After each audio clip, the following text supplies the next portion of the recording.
This morning, we will be discussing social media in the workplace and the impact that it may have. So Rishan Katakani, who's in our dispute resolution team, will be taking us through some of the reputational risks, the legal definitions of defamation, what you need to look out for in considering whether or not further action can be taken from a defamation perspective, as well as dispute resolution measures. Pateni and I will be focusing on the workplace. We'll be looking at relevant provisions to include in your policies, considerations in determining whether or not you need to discipline your employees, and other factors that you should be considering to mitigate risks associated with social media use. Social media is part and parcel of our daily lives. We all interact on it, whether that is on Facebook, Instagram, WhatsApp, or LinkedIn. The lines are often blurred as people are regularly on social media whilst also being at work. You also need to balance conflicting interests. Employees have the right to freedom of speech, whereas employers have the right to protect their brand and their reputation. This leads to various complexities. We've often faced scenarios where we've been asked for advice by employers to determine whether or not they are going to discipline their employees, or alternatively, whether they're going to respond to social media warriors. We're in an economically challenging time. What that means is that employees or stakeholders don't necessarily always have the funds to litigate, and as they are in certain instances entitled to do, revert to social media in order to raise their concerns. That means employers have an eye on social media to ensure that their brand is not impacted and that they still take action when necessary.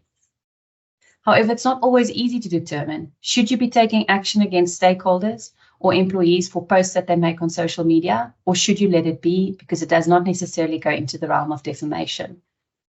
Similarly, in engaging with individuals on social media, you may in fact be worsening a situation where silence may have been the best route.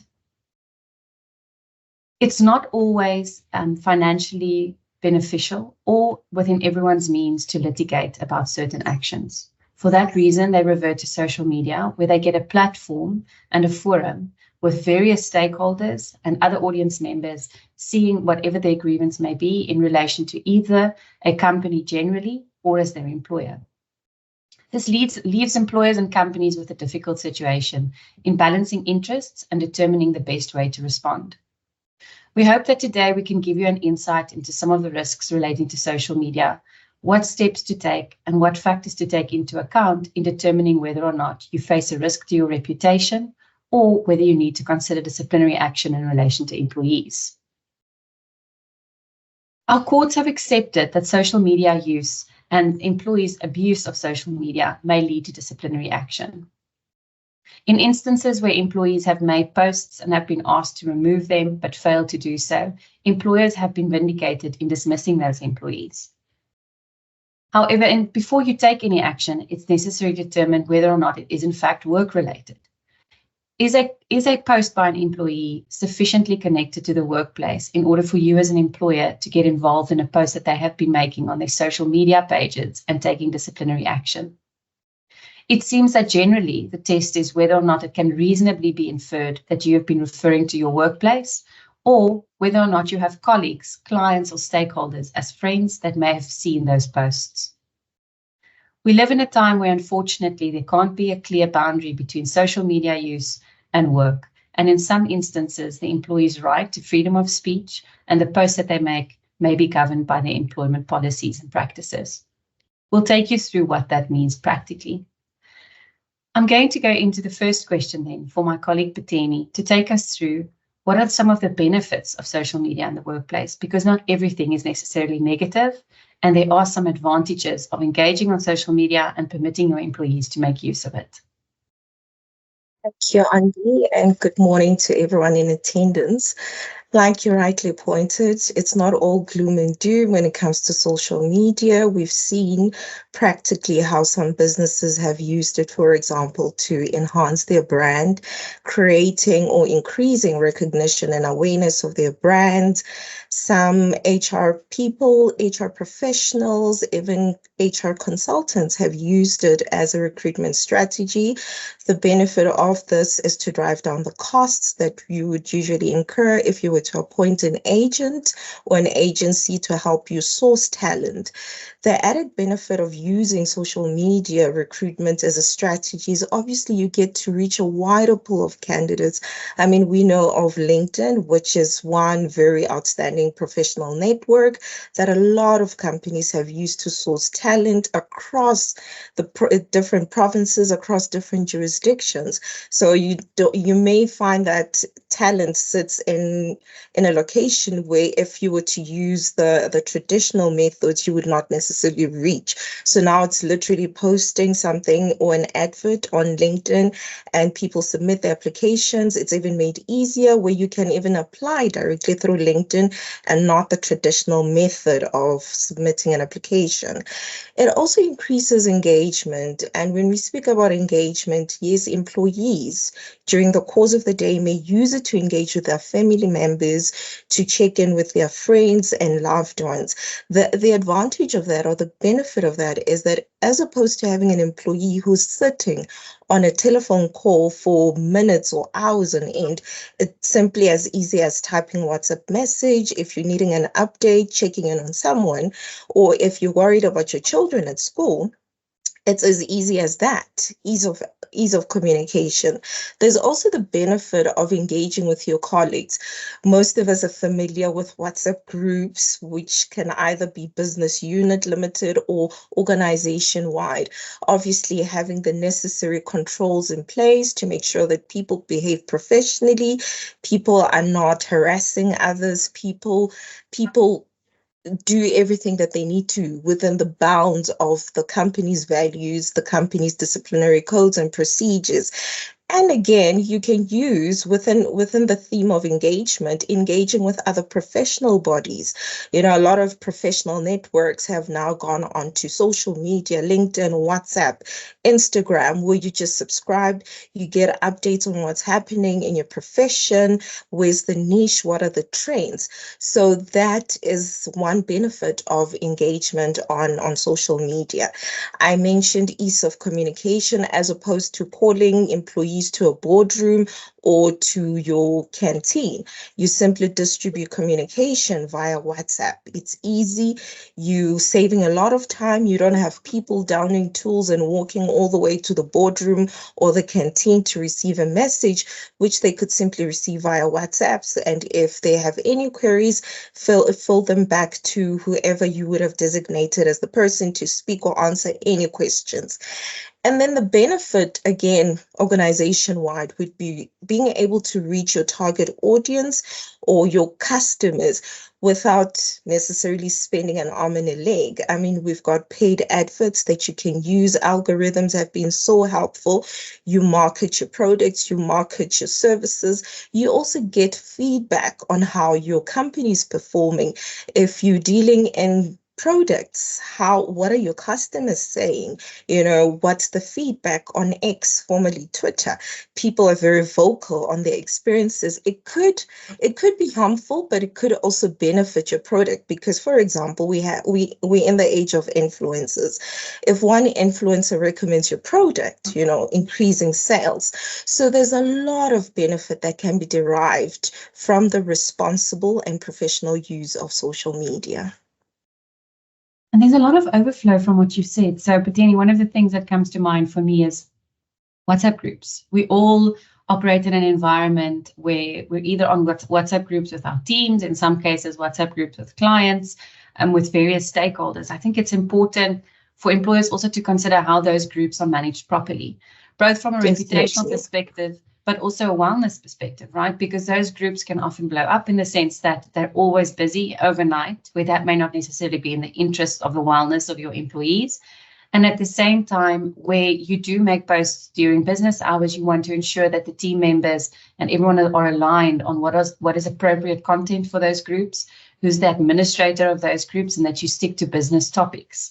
There's a lot of practicalities, really. And now, as you've mentioned it, Pateni, I see the value in looking at all of the ways in which your business operates on social media, including WhatsApp, and then practically determining, well, what does that mean? What measures should be put in place, both from a wellness and a reputation perspective, to ensure that we can properly govern that?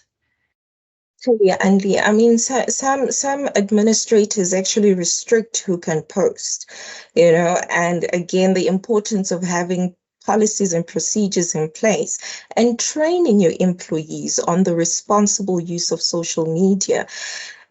Employee wellness is one of the most important things that are really coming up more and more as businesses adopt more and more use of social media. I mean, for example, if you need to reprimand somebody, why not call them in or do that separately as opposed to posting on a group, things like that. Hence my use of the word responsible, because there are conversations that you can have on a group wide chat, but then there are conversations that are better suited for one-on-one engagement as opposed to embarrassing somebody on social media or reprimanding or calling out somebody. That wouldn't be responsible, so to say. So the legal risk really, from a reputational perspective, Katikani, as I understand, is defamation, right? Would you mind just taking us through? I know defamation, we often get queries as lawyers about defamation. Can we sue for defamation? Should we go for defamation? Just take us through what is the risk and what is defamation really in practice?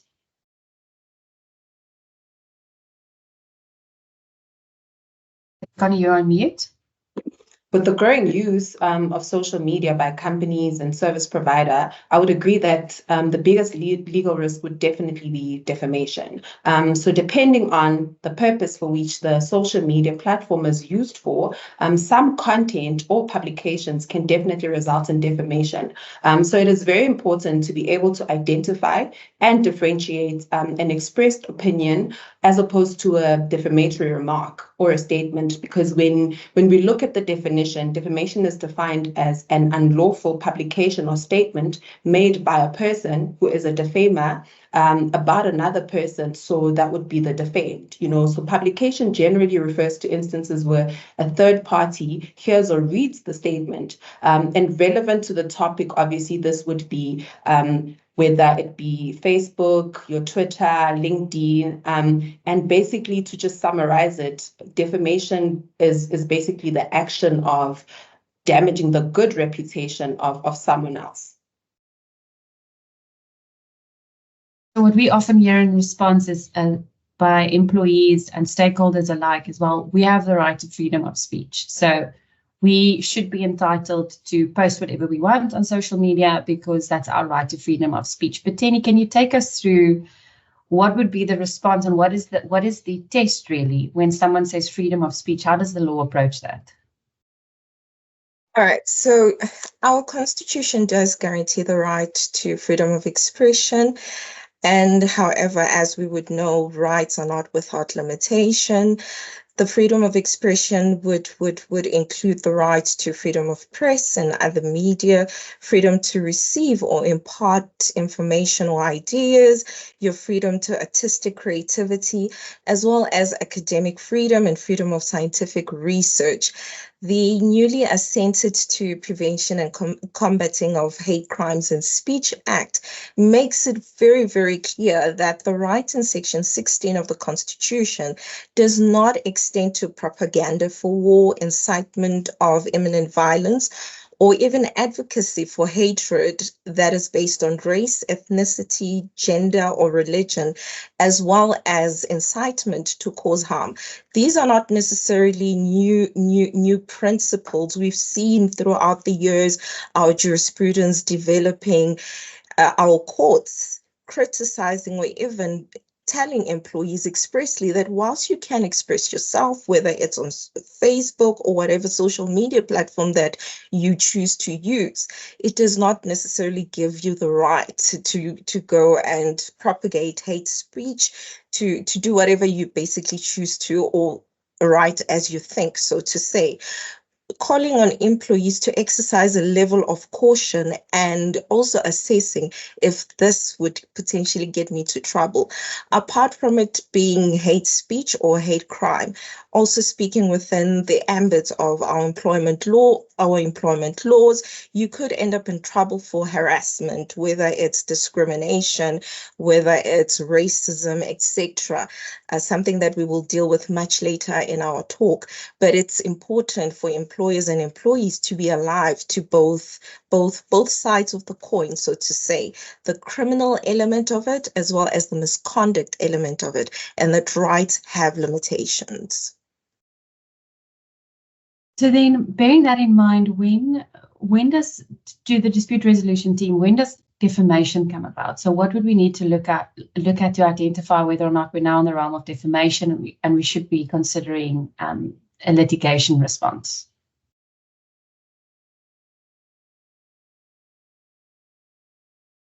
When we move from the definition and looking at it from a practical point of view, when a statement is made and it harms the defamed's name, reputation, and dignity, the statement must be untrue, misleading, and deceptive.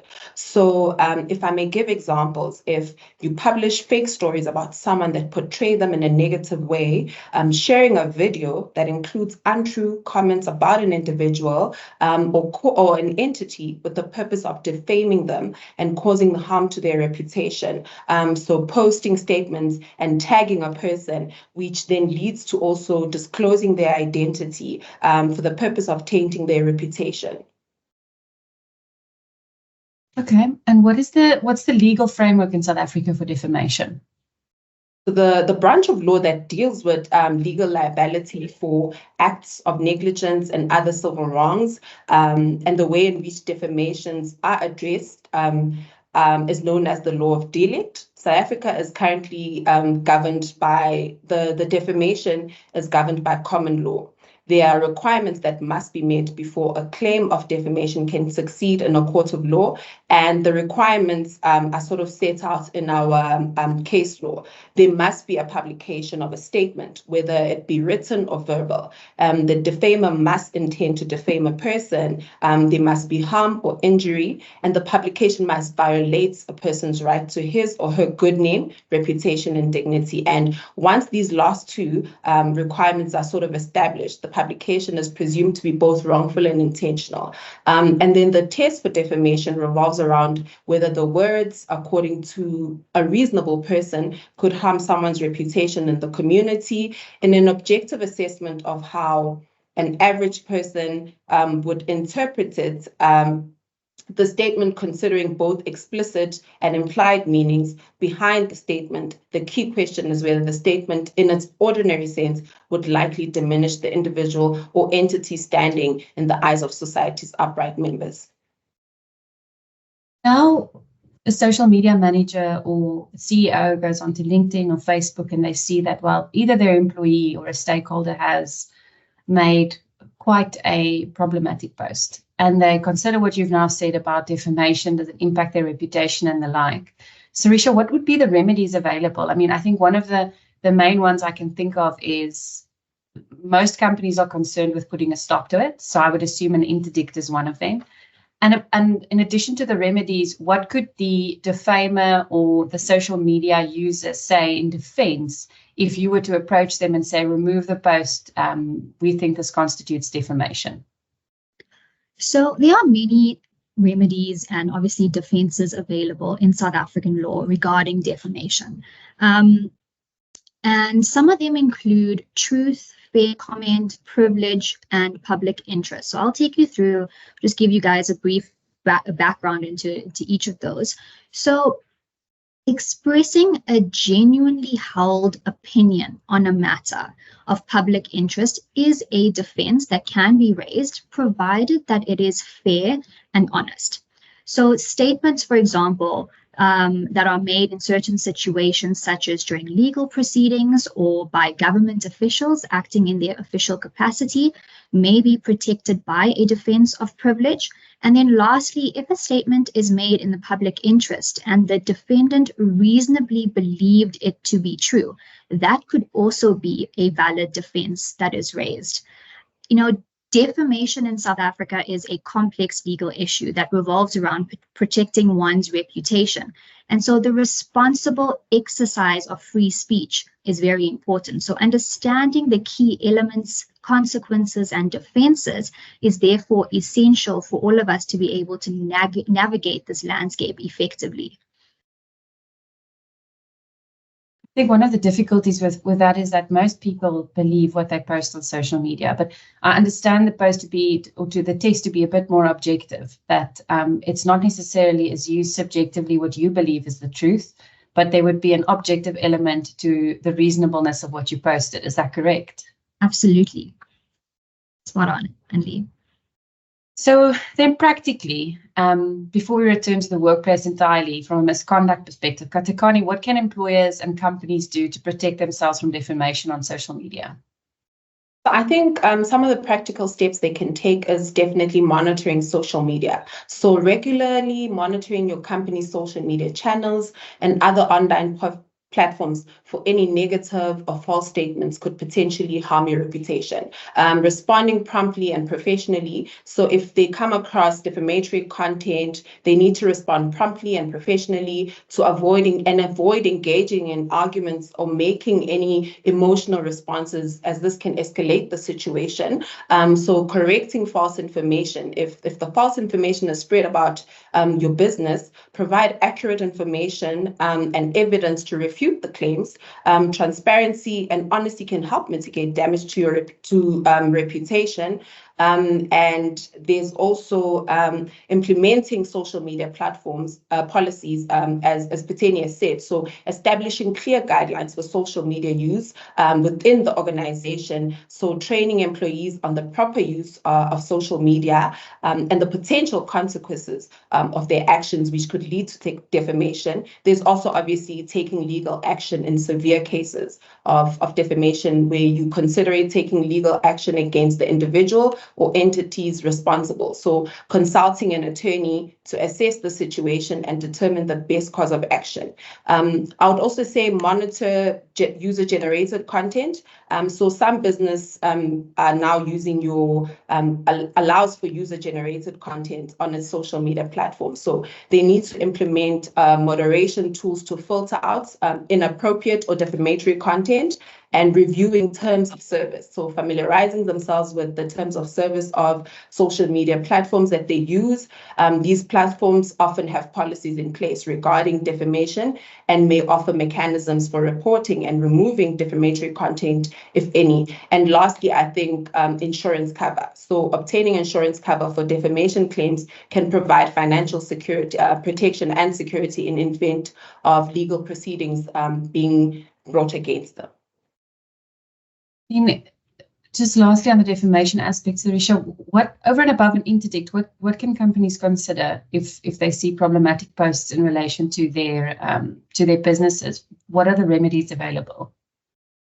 So of course, the most common remedy in South Africa is damages. So the issue of damages, I'll take you through this, is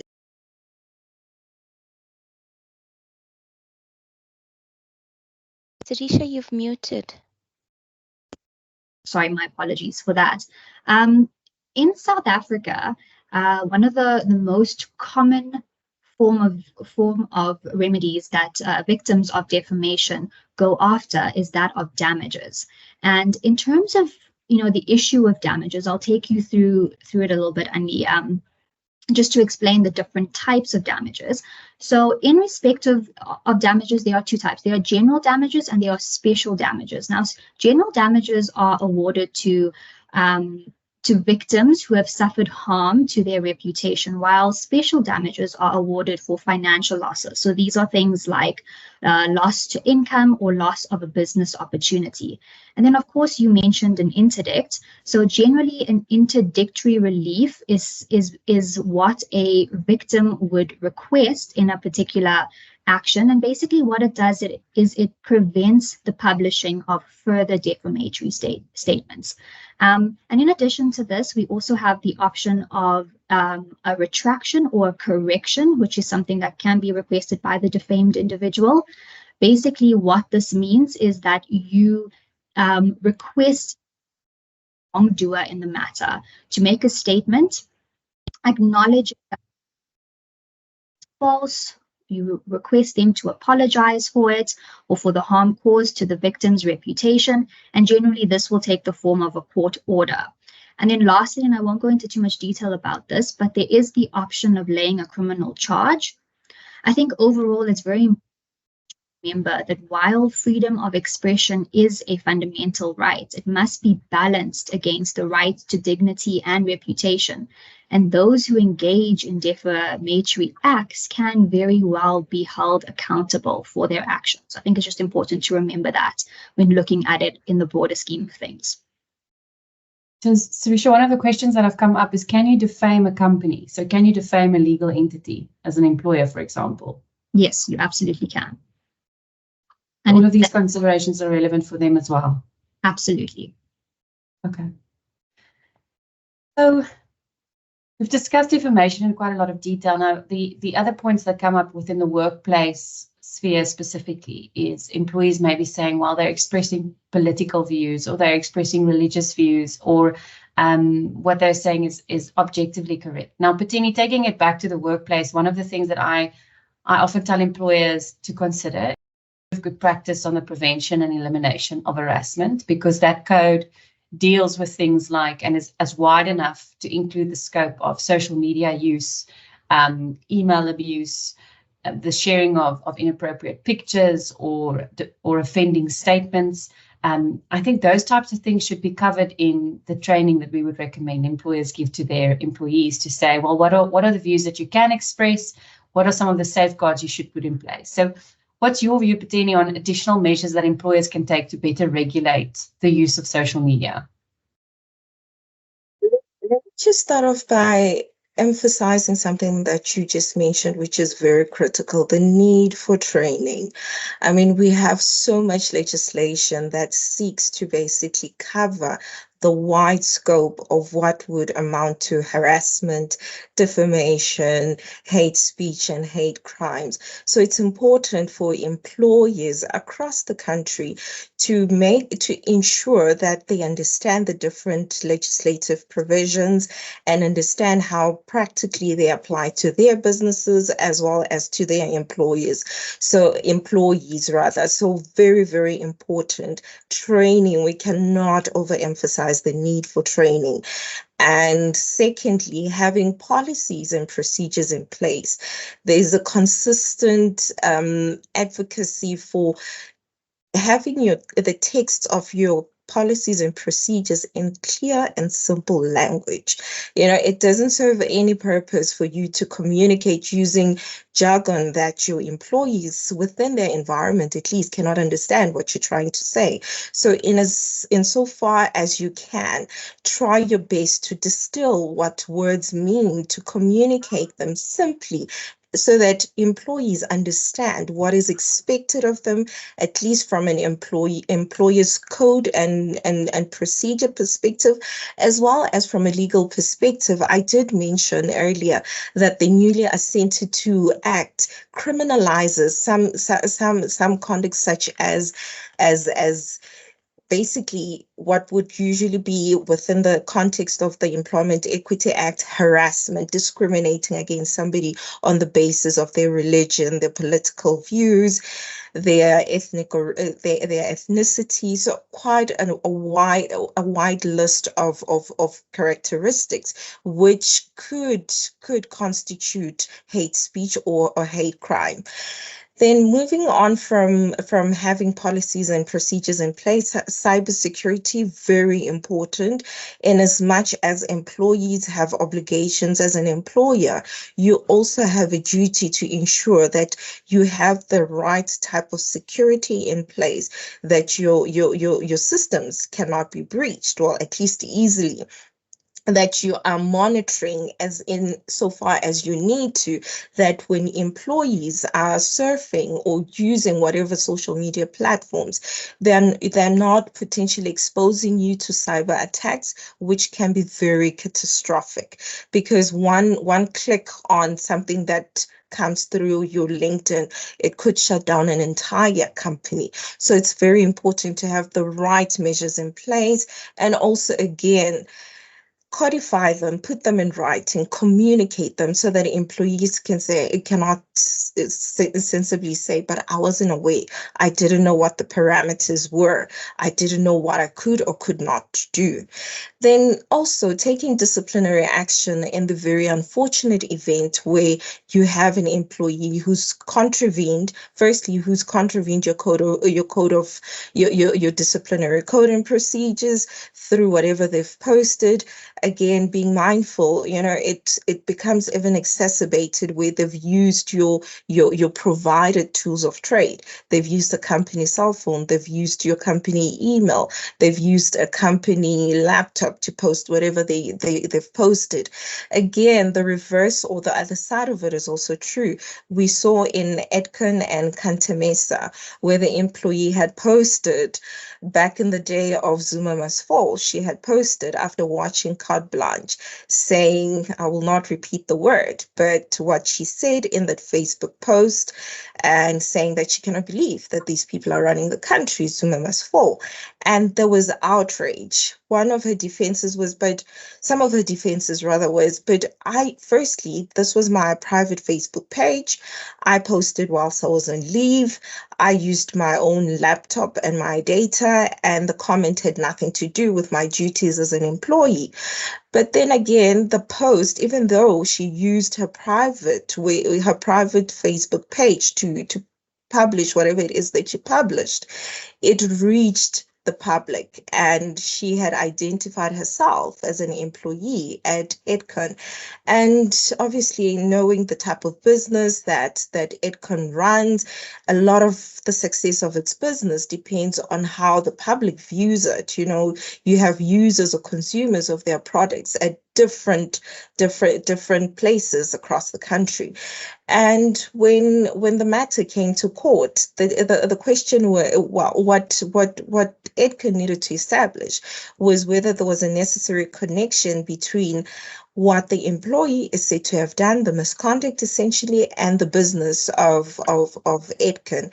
And the court acknowledged that firstly, whilst she used a private account, she had identified herself as an employee at Edcon. And even though she posted outside of the workplace, outside of working hours, it really didn't matter because there could be a reasonable connection established between herself as an employee, and there was backlash, that led back to the business of Edcon.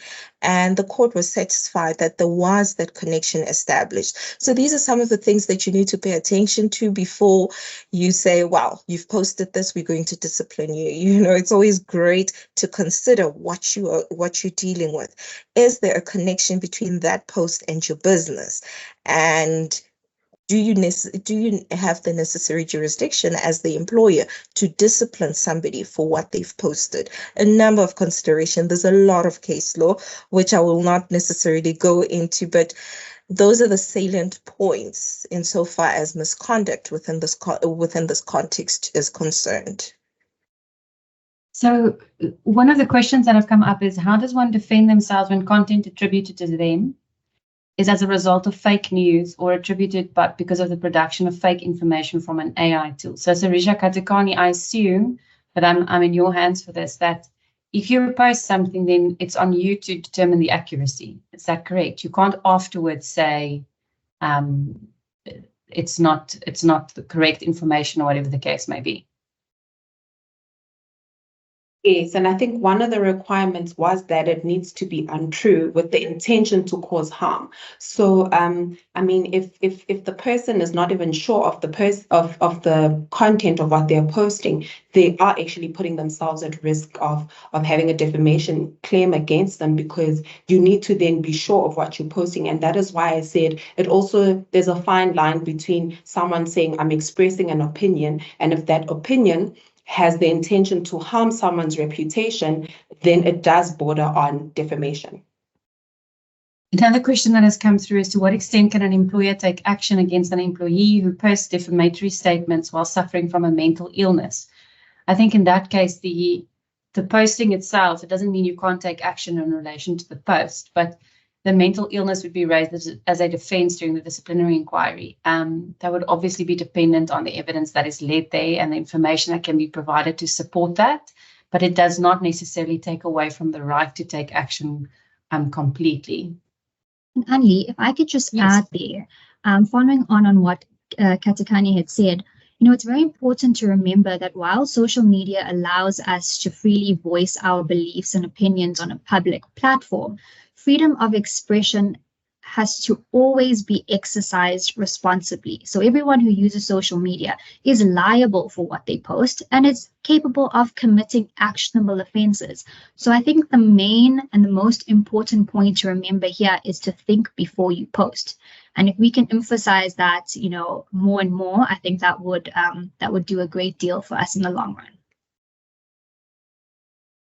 We can then take it back to the practicalities of what is the takeaway from this seminar for employers and companies. The first being that if stakeholders or clients are making posts that could border on defamation, is to first apply the test and first obtain input, I think, from legal experts on the matter to determine whether or not there is a real risk, and then also evaluate whether or not a claim for damages or an interdict or a from your brand ambassadors or your marketing strategists, obtain their input as to whether or not there's value to engage, because in some cases the engagement may just solicit further posts.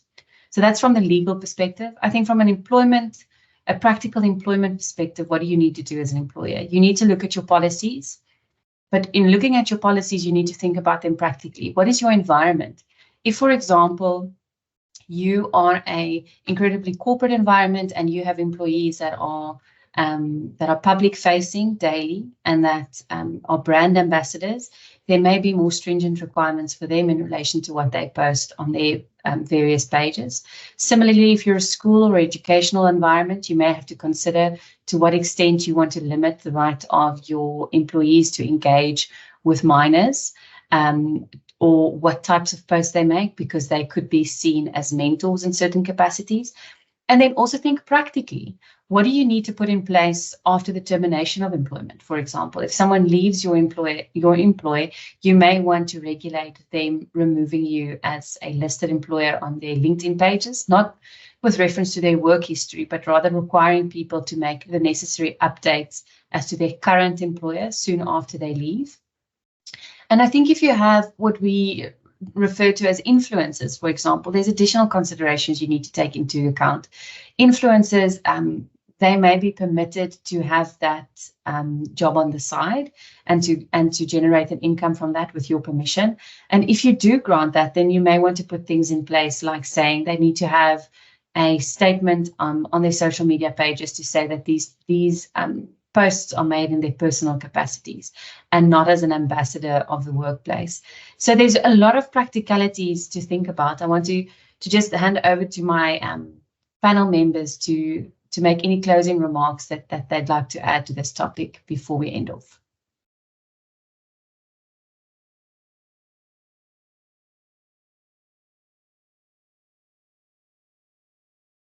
Thanks, Andy. I think in addition to what you've said, it's important for employers to also be mindful that there could potentially be a claim on the basis of vicarious liability. So it's not enough to permit employees to use social media, but if you don't have the right policies and procedures and setting clear parameters, you may potentially be held liable for whatever they post. Equally, if you fail to take action, I mean, if somebody puts out something out there using your platform, associating themselves with your entity, it could lead to serious liability issues for you as an employer. So it's important to be mindful of that, again, within the context of harassment as well, cyberbullying, cyber harassment. If as an employer you fail to take the necessary action as prescribed in the legislation, you can be held vicariously liable.